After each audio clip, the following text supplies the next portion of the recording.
Excalibur, le roi Arthur, les chevaliers de la table ronde. On connaît tous et toutes ces légendes épiques, chevaleresques, nées dans la mythique forêt de Brocéliande. Lancelot, Merlin, Morgane, tous des figures émergées de notre patrimoine français, peut-être pas. Mais Brocéliande, c'est bien en France, non ? Eh bien, pas si sûr. Arthur est un chevalier guidé par le destin. Sa légende se dessine lorsqu'il est choisi par Excalibur, une épée magique, mythique, que personne avant Arthur n'avait réussi à sortir du rocher dans lequel elle était scellée. Épaulé par Merlin, son conseiller magique et stratège, Arthur devient roi. Il s'entoure des meilleurs chevaliers, une élite réunie autour d'une table ronde pour symboliser l'égalité. Avant de s'étendre à toute la Bretagne, son règne débute à Camelot, symbole d'un royaume idéal fondé sur la justice et les valeurs de la chevalerie. Autour s'étend la forêt de Brocéliande, magique et mystérieuse. Le récit épique de cet empire perdure à travers les siècles. Mais Camelot, c'est où ? En Grande-Bretagne, à peu près vers le Pays de Galles. Et Brocéliande ? En Bretagne ?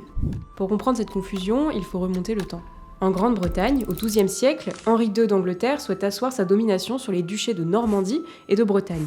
Pour légitimer sa filiation à ces royaumes, il commande à l'écrivain Wace, en 1160, le roman de Roux. Racontant l'origine des Normands, cet ouvrage mentionne pour la première fois la forêt de Bréchéliand. Wace y place alors une fontaine magique capable de déclencher la pluie, la fontaine de Barenton. Selon Wace, Bréchéliand serait une forêt réelle située en Petite-Bretagne, qu'on appelle aujourd'hui la Bretagne. Mais pour l'instant, rien ne rattache cette forêt au cycle arthurien. Mais la légende est justement en train de naître. Au Pays de Galles, en 1137, l'évêque Geoffroy de Monmouth publie l'histoire des rois de Bretagne, faisant apparaître la figure du roi Arthur. Mais la Bretagne dont il parle, c'est la Grande-Bretagne, appelée à l'époque l'île de Bretagne. Mais pour l'instant, toujours aucun nom sur la forêt magique. Le mythe d'Arthur arrive en France avec Chrétien de Troyes en 1176, avec le roman Yvain le chevalier au lion. Yvain est un chevalier de la table ronde servant à la cour du roi Arthur. Ses aventures prennent place dans une certaine forêt de Brocéliande, et lors d'une de ses quêtes, le chevalier se rend à une fontaine magique pour y déclencher des événements surnaturels.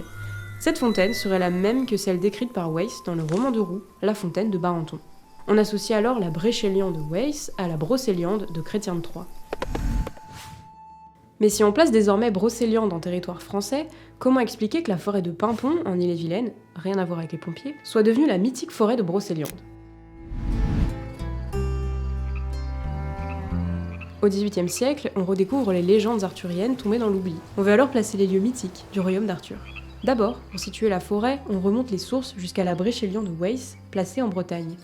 On cherche alors à travers les forêts bretonnes des éléments pour situer le mythe. Et c'est dans la forêt de Paimpont qu'on retrouve une fontaine ancienne, la fontaine de Barenton.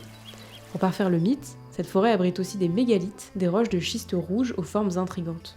On les associe alors aux légendes, nommant l'une d'elles tombeau de Merlin et Viviane, et une autre, le rocher des faux amants, deux amoureux transformés par la fée Morgane. Ça y est, la légende est enracinée dans la forêt de Paimpont. Mythique et ancienne, Brocéliande est désormais indissociable de l'épopée du roi Arthur. Libre à vous de la visiter pour nourrir la légende.